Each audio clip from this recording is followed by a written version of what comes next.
The city shimmered under the soft light of a winter morning, the streets alive with motion and muted laughter. But inside the towering glass building of Orem Enterprises, the world felt cold and mechanical, like the heart of the man who ruled it. Adrian Vale, a billionaire CEO known for his unbreakable focus and ruthless precision, stood in his office overlooking the city he controlled. His name echoed in boardrooms and business journals as the definition of success. Yet behind his polished smile there was a silence that screamed, a silence born from losing something far more precious than wealth could ever buy. That morning, as his secretary placed a small, creased envelope on his desk, Adrian barely noticed. He was buried in contracts, projections, and deadlines, but that envelope would soon tear open a part of him he thought was long dead. It was addressed simply, "To Mr. Adrian Vale, please read, it's very important," written in the shaky, uneven handwriting of a child.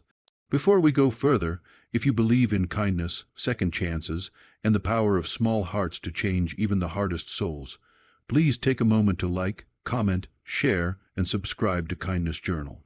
Your support helps us share stories that remind the world love still wins. Hours later, when the lights of the city began to blur against the glass, Adrian finally picked up the letter. He turned it over once, twice, before carefully tearing it open. Inside was a piece of notebook paper, folded neatly, and a drawing, a stick figure man standing beside a small girl holding a balloon. The note read, "Dear Mr. Vale, my name is Clara. I'm 8 years old. My mom used to work at your company, but she got very sick. She said you were her boss. She loved her job so much. I'm writing to you because I have a small wish. Mom says I might not have much time left, but before I go, I want to see her smile again. She hasn't smiled in weeks. Can you help me? Maybe if she could work again or visit your building one more time. She said that place gave her dreams.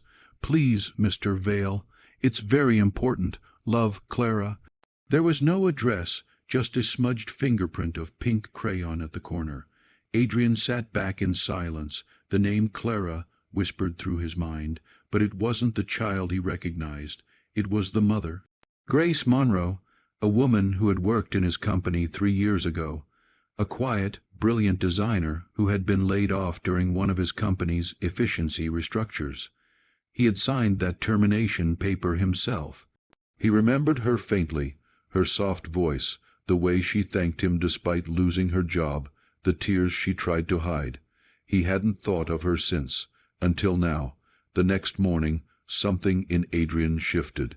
For the first time in years, he left his car and driver behind and walked the crowded streets himself, searching. He didn't know where to begin.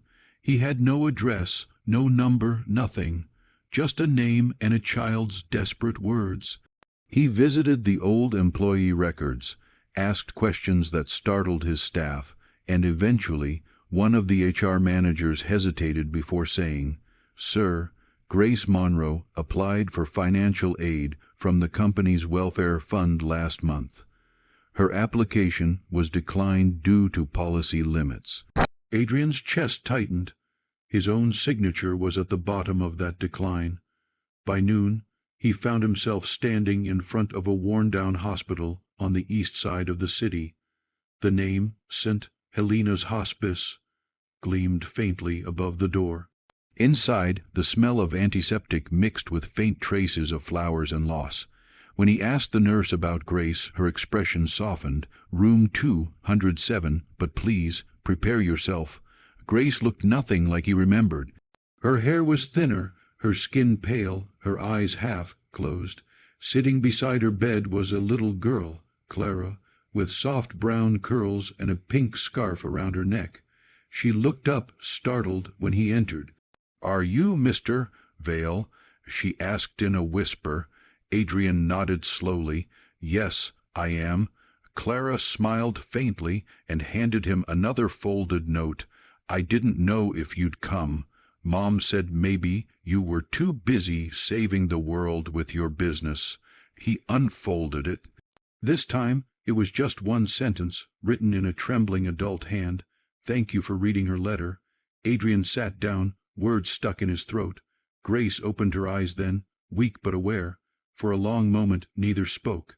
Finally, she whispered, "I never wanted her to write to you. I told her you wouldn't remember us." Adrian's voice cracked slightly. "I remember you now." Tears slipped from the corners of her eyes. "She just wanted me to smile again," Grace murmured. "She thought if I saw my old designs, the ones I made for the company, it would make me happy."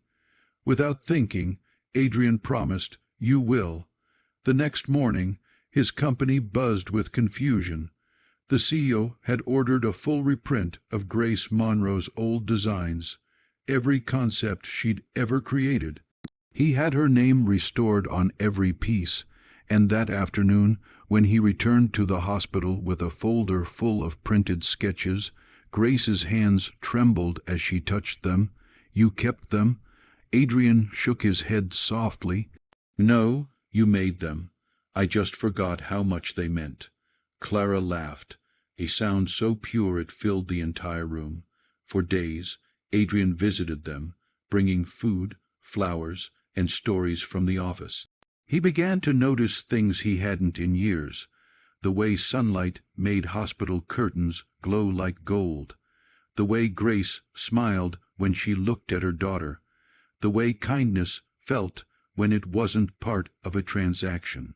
But joy is fragile, and time has its own mercy. One afternoon, when Adrian arrived with a small teddy bear for Clara, he found the nurses gathered quietly outside the room. Inside, Grace lay still. The machines were silent. Clara was sitting on the bed beside her, clutching her mother's hand. She said she was tired. Clara whispered, her eyes wide but dry, "But she told me not to cry. She said Mr. Vale would take care of me now." Something in Adrian broke that day. Not the kind of break that destroys, but the kind that rebuilds a man differently. Days later, Adrian attended the small funeral himself. There were no reporters, no cameras, just him, Clara, and a few hospital staff. He didn't speak publicly, but when it was over, he made a silent promise to Grace's memory. He adopted Clara soon after, quietly and without fanfare. The press didn't find out for months, but when they did, they wrote about a miracle transformation in the heartless CEO. They said he started a charity foundation for single parents, opened child education centers, and changed company policies to ensure no one like Grace was ever forgotten again.